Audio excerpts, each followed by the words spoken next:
Right, here we go. Thank Mork, it's Friday. Welcome back, guys, to another Thank Mork, it's Friday. And we have plenty to do on the show today. It's going to be quite a busy one because we got a lot of responses in the community post to quickly go through, which is great, probably the most we've had so far. So that's fantastic. And obviously we have the beer of the week. The beer of the week, it's going a bit of a follow-on from last week where we looked at the Ghost Ship from Adnams. This week we're looking at the Broadside from Adnams. Again, really nice artwork, really evocative artwork. I really like that.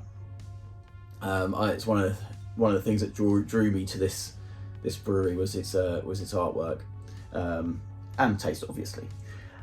So this particular one then, Broadside, is I'd say it's sort of flagship sort of ale as such. So this is not a IPA. This one is more of an ale, and it's much more. This is a darker beer. So let's crack this open. I'm getting quite a few of these now. I'm collecting these just in case fallout happens. So let's see how it pours.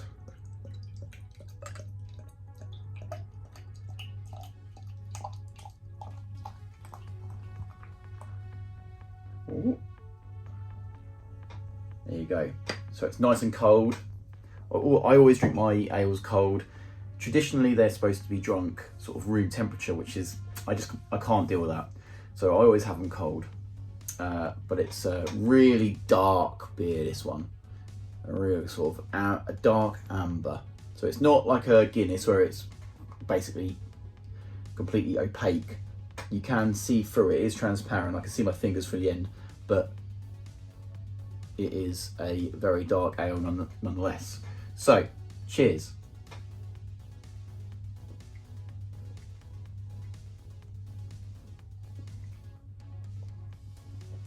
Oh, yeah. This is a really good beer. The Broadside is the Ghost Ship is much fruitier, like an IPA taste, whereas this is an ale taste, sort of very I could say savoury. It's a hard way to put it, a hard thing to describe, but it is kind of a savoury taste with a hint of sweetness. Now the sweetness comes from the alcohol content, because this is a funny story to this one. So this is a 6.5%. This is not a beer you want to be doing a session with. You will be very drunk drinking this beer.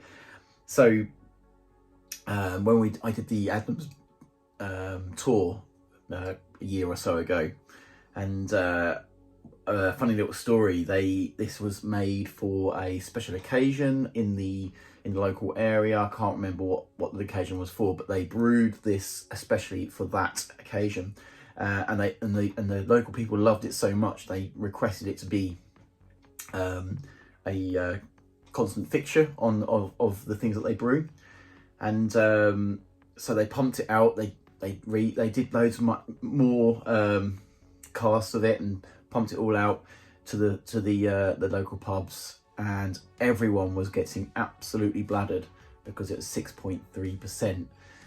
So if you ever get it, so what they did is the pump versions that you see at the pub for Broadside is actually only a 4.5 or something like that. But if you buy it in the bottle, it's a 6.3. So they actually brew two different batches, two different types of Broadside. So what you get in the pub is different to what you get in the bottle for this particular beer, which is very strange. I've never known any other beer to ever do that. Yes, you get like the export versions, but not sold in the same country, where you get completely two different types of alcohol content on the same beer. So really interesting. Really love this beer. This is one of my favourite beers. It's up there with the Ghost Ship that I had last week. Yeah, the sweetness on this is definitely the alcohol content, but it's got a lovely sweet. It's a really enjoyable beer. You just can't drink too many of them. I will give this out of 10. Again, it's going to be hitting that 8.5 to 9. I really enjoy this beer. Really recommend it. If you see it in the shops, give it a go. Probably only want to buy 1 or 2. Don't make it a session. Broadside from Adnams. Really like it. And again, for my overseas viewers, if you can get a chance to try it, obviously it's a nice traditional English beer. Have a go. I think you'll be very surprised. It's got a lovely flavour to it. So that is the beer out of the way. That took a little while. Right, so shall we move on to the community content then, shall we? So first of all, I just want to say thank you to everyone who's posted on the community page. It's brilliant. I say it every week. It gives me so much motivation just to keep going and keep painting. And this week has been a bit of a bumper week, so it's lovely. I might have to find another way of presenting this because it might take a little bit longer. I might do like a bit of slideshow rather than sort of post them up individually because I'm getting more and more, which is great. It's fantastic. So first of all, then we've got Chris, who's done his who is working on his orcs for Call of the Crown challenge, and we see him a week or two ago for October, where he's done a mob of them, a very sort of 3rd edition style-esque orcs, and he's now adding a orc boss and a shaman to the ranks. So mate, they're looking fantastic, looking idyllically 3rd edition. Love that, because you just don't see that as much these days. So I'm really enjoying seeing your progress with these, and I'm looking forward to the end once you've got the full army. Really looking forward to that. So great work, Chris. Cheers, mate. Next up, we have CJ Wargaming, and he has painted a beloved Bretonian levy kind of guy, which is I'm not very good at speaking French. He's called Galigros. Legros, or something like that. Oh, I don't know. Comments below. Tell me how it's spelled, how you pronounce it. But he's a very characterful. I think he's like a unit character that sits in maybe some archers and stuff like that for your Bretonians. So he looks fantastic, amazing paint job on that, mate. So well done. Thank you for sharing. Thank you. Yes, like I say, you're going to see these things. Things like Bretonians, where I think, I need to get back onto mine. So good stuff there, mate. Talking about making me want to do something completely different to what I'm doing at the moment. Next up, we have Emperor Jim, and he is he's just finished his Devastators company for Epic, and looking amazing, mate. They are so good. I love them, and I keep saying to them, you're making me want to do Epic. I've got to keep away from the Epic. So good stuff there, mate. I'm loving the detail you put on your Epic. Is far beyond me. I don't ever bother putting that much detail, so kudos to you, my friend. And then he's also showing off his workspace as well in response to my last video. So thank you so much there, mate. Yeah, it's a lovely little workspace you have there. It's much cleaner than mine. So thanks for sharing. And it's always good to see what other people, how they organise their stuff in relation to what I do. Next up, then we've got Dark Mechanicum, and again he's showing off his workspace in a response to my last video. And now, if you thought Emperor Jim's workspace was tidy enough, this is much more tidier. This is even tidier. So I reckon you tidied up before you took that photo. I reckon it was a mess before you took that photo. Yeah. Definitely, you put me to shame because I still haven't tidied mine. Look at it, it's awful. Dear. So yeah, thank you for sharing that, Dark Mechanicus.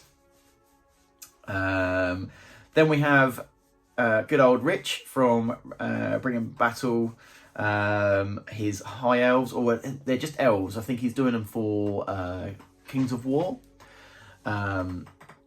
And he's doing some really nice multi-basing. He's done such a good job there. I really like. What I do really like about that basing is the silvery grey dry brushed against the green. The contrast works really nice on the bases there. Yeah, really nice. And the paint job on the elves are fantastic. I didn't know you had it in you, mate. I didn't know you could paint so well.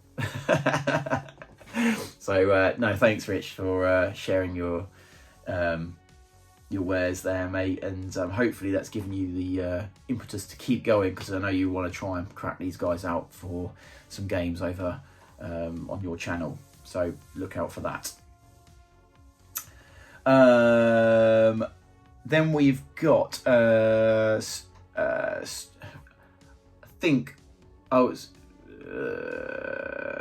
I think I'm going to pronounce this right. Stu Redmond. I think this is Stu Redmond. I think that's how you pronounce your tag there. And you've got some Warmaster. Always happy to see Warmaster on my community page. I love it. And you've got some nice little mob of trolls and a whole load of squigs. So fantastic, great work. I really like those trolls. You put a lot of detail on them, and they're only 10mm, so really nice. And I find 10mm a very hard scale to paint. So good work there, mate. And please, if you've got more of that army, please share for maybe next week. I'd love to see the army as it progresses, or if it's already part of a bigger army, I'd love to see that. So thank you very much for showing that off. Next up we have Leon T66, good friend Leon, and he is also doing his Call of the Crown, and looks like he's finished well in advance, absolutely well in advance. So he's been doing a couple of two of the cafe balloons. I think maybe his pledge was probably only one balloon, so he's actually doubling his pledge, I think, is what he's done there. And they're looking fantastic. I loved what you've done on the sails. That white with the sort of grading into grey looks amazing. So yeah, fantastic work there, mate. And you've also shown off your wares on your desk. So thanks, mate. I did ask you to do a video, so I'm a little bit disappointed I only got a photo. So come on, Leon. Photo of the desk area, please. Not just a photo. You're not getting away with that easy. Next up we've got Mateus he's now 22 strong. Alicantes, I think it's Alicantes, I think that's what they say them. They're a Dogs of War units for Warhammer, and again it's part of the Call of the Crown challenge, and they're looking amazing. You know what I think on them, and my request to have a sit down with you and show me how you do your metallic metals still stands. I need to maybe have get in contact with you about that, because I'd love to see how you do it. We'll have to do like a little paint and chat maybe on one of the Discords or something, because really beautiful, just lovely work, mate. There's not much else I can say about that. It's yeah, top notch.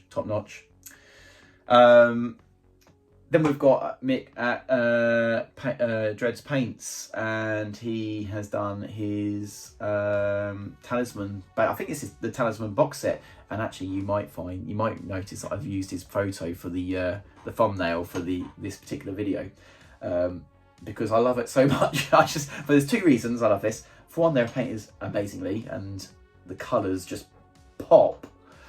And two, he's done this as well as doing his Call of the Crown challenge. Mine's just like blown. I can only do one thing at a time, mate. So the way you found in the time to do that, fair play to you, getting that hobby time in, well done. And they're looking amazing. So thank you, and I hope you don't mind me using your photo. Next up then we have got Cam. I think Cam's getting a bit of potentially maybe a bit of painting lag now. He's starting to slow down on his Chaos Dwarves I don't blame you, mate. It's hard work, just pumping out guy after guy after guy, especially when you're doing big units. So hopefully that will sort itself out and you can just keep cracking on, because to be honest with you, mate, they're looking brilliant. So if you need any more motivation other than just that the unit's going to look outstanding, so just keep going. We've got about 10 or 9 days left on this month's challenge, so I'm sure you'll be able to pull it out of the bag there, mate. And last but not least, we've got Random Lost Soul, and good old Random Lost Soul has posted a picture of some Dark Eldar that's in the process of being painted, but has stalled due to due to some gloss varnish being a bit clogged up, I think. So hopefully you get that project back up and running, my friend. You get some new gloss varnish, and I think one of the guys commented on that saying they never liked this sort of Dark Elder vibe back in 3rd edition, but now looks upon them fondly. And I kind of second that. I don't think I ever liked the Dark Elders much when I was younger, in terms of what they look like and that. But now I think they look really cool. So yeah. Keep going, please keep posting, please let me know how you get on with that, please, Random Lost Soul. That'd be great. Which brings me to the end of the community section. So like I say, it's a bit longer than it was last week, so I might try and find another way of doing this if I keep getting more and more people post on the community page ready for next week's Thank Mork It's Friday. So thank you for doing that, and thank you for heeding the call of sharing your works, because like I say, just I love getting inspired by you guys. That's really what this channel is about most of the time, really, is inspiration, hopefully from myself to you and from you to me, and that's why I like doing this, really, is to get in there and chat with you guys and see what you're up to. So thank you so much for sharing your works, all of you. Again, call out for next week. Please start putting your pictures in the community page on YouTube, on my community page, on YouTube, and I will give you a shout out next week. Again, likewise, if it's something you don't like doing, you don't like posting on sort of public forums, there's always the Discord in the description below, where you can jump into my Discord and simply just talk away to like-minded gamers, and hopefully post your works in there in a bit more of a confidential space. So there's always that option as well, and I've had a few people join recently doing just exactly that. So yeah, always welcome. Right, so that is the community section, the beer section over and done with. I might have another little sip of this because it's too nice. I can really enjoy that. That's great. So what have I been up to? So I've been working on my Call of the Crown entry this month, which is the catapult, and basically I've finished the catapult. The catapult's done. I'm not really going to do much else to it. My ethos of this challenge is to get it painted, get it done, don't faff around, don't try and make it too perfect or anything like that. Sometimes I struggle army painting because I'm worried about, is it the best I can do? No, I'm keeping away from that. I want to get the army painted and looking good from so far away. I don't need to make it, a competition entry piece. I just want to make it an army that I can enjoy on the battlefield. So I've painted it up fairly quickly, and now I'm just finishing off the banner, which I have put on the back of the catapult.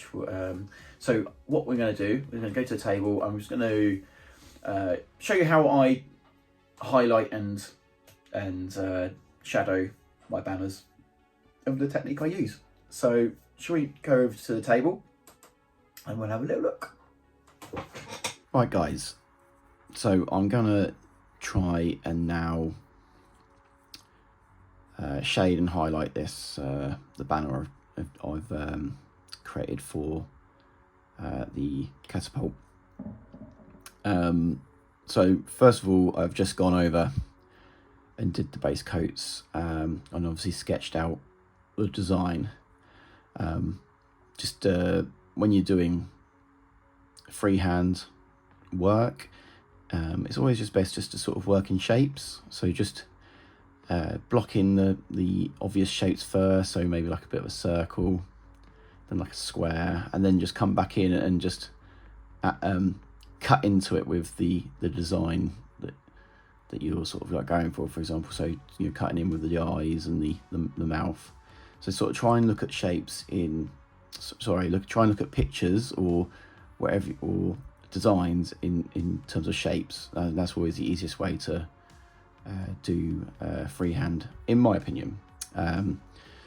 The flames then are just sort of a yellow with like a glazed yellow over the top, just to make it look a little richer.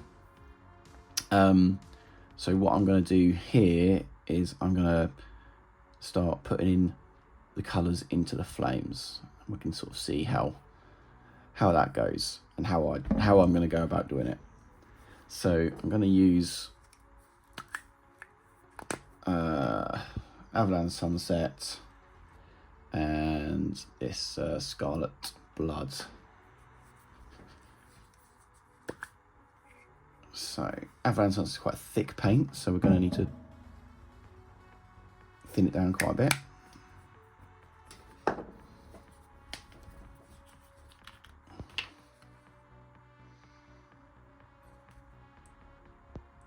Okay,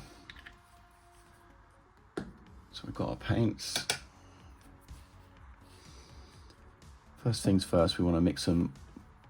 First of all, I want to go for a nice transition into an orange, and then I'll go from a yellow orange to a dark, like a red.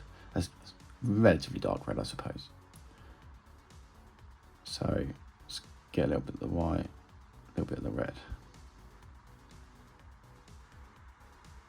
Just create that. Maybe just a little bit lighter.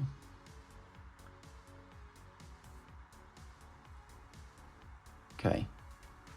Right, so that's my first mix, but what now I want to do is turn this into a glaze. We'll put it over to get a little bit and put it over to it, turn it into a glaze.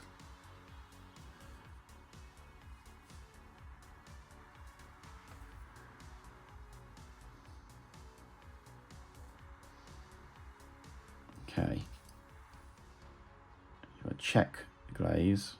Is it glaze consistency just by running it onto your fingers?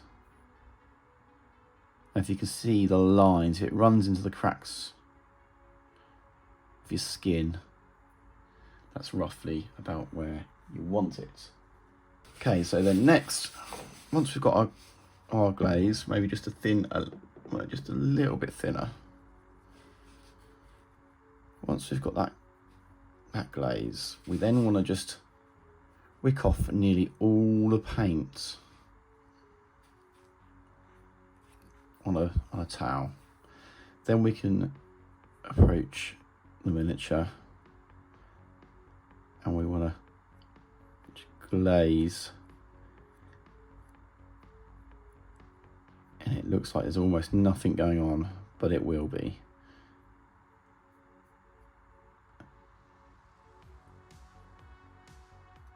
And always brush, when you're glazing, always pull it to the point you want it to be the darkest or lightest, depending on what type of glaze you're doing, and then lift the brush, and that's where it will deposit the most of the pigment. Okay, don't do this, it won't work.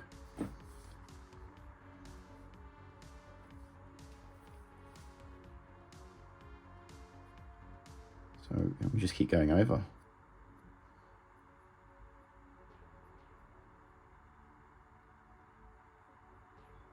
Trying to think where we want it to be red, where we want it to be yellow. So I think I want it to be red around the skull. slowly build up.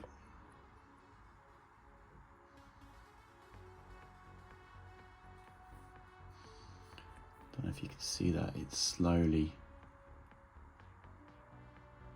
depositing a sort of a darker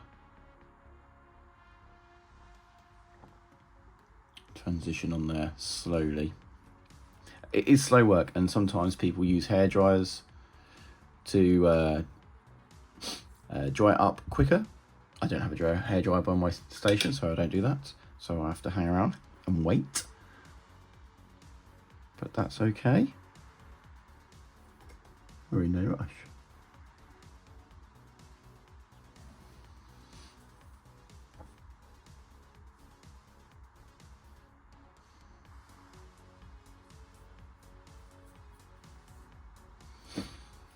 Okay, so just going to go up a notch, but adding some red in, maybe just a bit of yellow just to tone that down.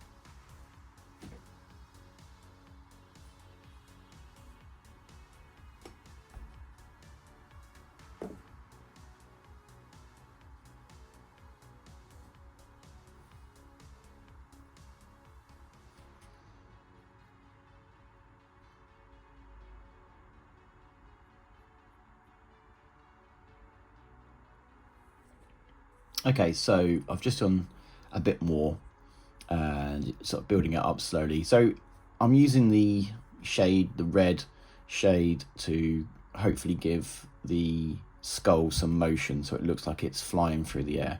Being a screaming skull catapult, that's kind of the idea of the banner flag. So now I want to just sort of put in some highlights to the yellow. What I might use for that is a light yellow and an ice yellow. So start with the light yellow. Just the first pass. Okay, so you can see what I'm doing here. So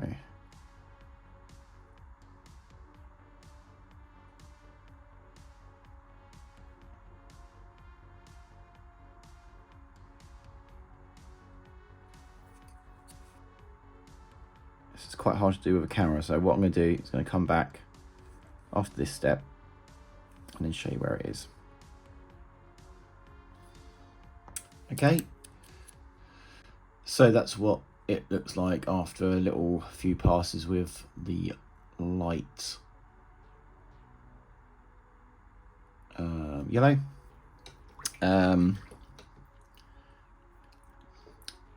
So now I'm just going to go in with the ice yellow just to finish them off. Again, maybe just a little bit thicker this time on the ice yellow, so I want this to be a bit more of a highlight, a traditional highlight. So I just want to hit those ends.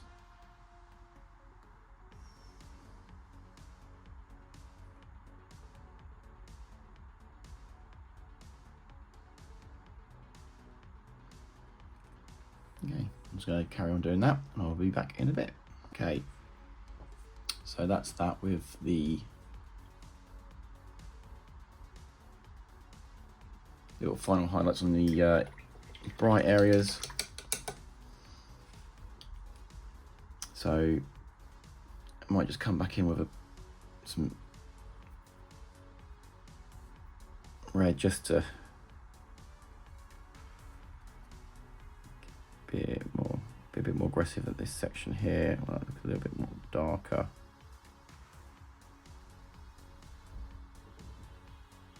So I'm just contemplating maybe like a little yellow glaze just to tie it all together. So I'm just going to have a go at that. And it's the skull. So that's what I do for my banners when I'm sort of shading them and highlighting them. I generally use like a glazing technique, especially on these type of banners, because they're like a I make them out of like a very thin metal. I just find that technique works best to create those sort of effects. It's not necessarily an easy technique to use all the time, but it's one of those things if you do more and more and just practice and practice, you just get better and better at it, and you'll find that it's just something that you can use. You can just fall back onto if you need that technique. Generally, my painting is more sort of layering, is what I would normally sort of use, but I also do add in these type of techniques here and there. So hopefully that was helpful. Yeah, it was fun for me to do, and now it's done, I can get that on the banner and banner pole, and that my entry will be done for this month. So another month done. Yes, go on me. Right, really, it's been a long episode, so I'm gonna call out there. Thank you so much if you've got all the way to the end on this episode. Thanks for going through all that, and thanks for listening and watching and taking the time out of your very busy lives. Just want to say, please, if you are someone who comes and watches these videos and hasn't subscribed yet, please feel free, hit that subscribe button. It always helps any YouTuber, I believe, in terms of the algorithms and stuff like that. Please put some comments below, that also helps as well. Could be anything, just let me know what you want to say about the things we've been talking about in the video. Obviously keep it respectful, please. It is a public forum, and yeah, no, great. I think that is it for this week. So cheers guys, thank Mork, it's Friday, enjoy your weekend, stay safe, and we'll see you next week.